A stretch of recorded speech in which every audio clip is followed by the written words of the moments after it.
But this is from Mika3D. So that from Mika3D, this is a 32 color, unique color package for 3D printing. And when you open it up, it does get exposed to air, so you want to keep this generally in a cool, dry place. If it does get too much humidity, you can actually dehumidify it. So this is 1.75 millimeter filament, same stuff you'd use in your 3D printer, just happens to be a lot of sample colors, and they're all individually wrapped here. So little finger cups there. So just looking at all of the various colors that you can see here, and this is going to be going into the Mika3D. So 32 individual colors overall. So we already have some extruded out here. It is still warm, it hasn't shut off. I'm going to hold the forward button down. Now what it's going to automatically do is it's going to start to unroll that. See that coming back out there? So I haven't moved my fingers, but it's starting to unextrude this, retract the old filament. It's coming out. Okay, so now it's coming out here, and there you go, pull.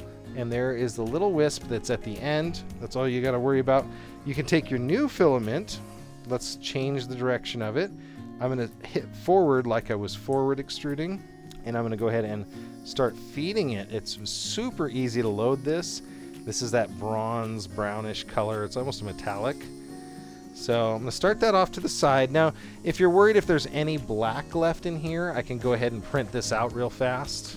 And there you go. It's actually changing right now to a brown. So there was the black, and then it switches to a brown color. So that brown color is what I want to extrude here.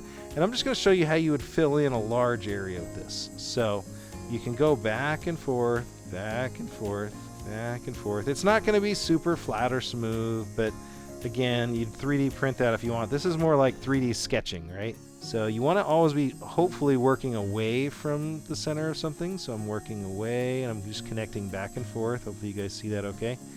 It does work very quickly. So there we go.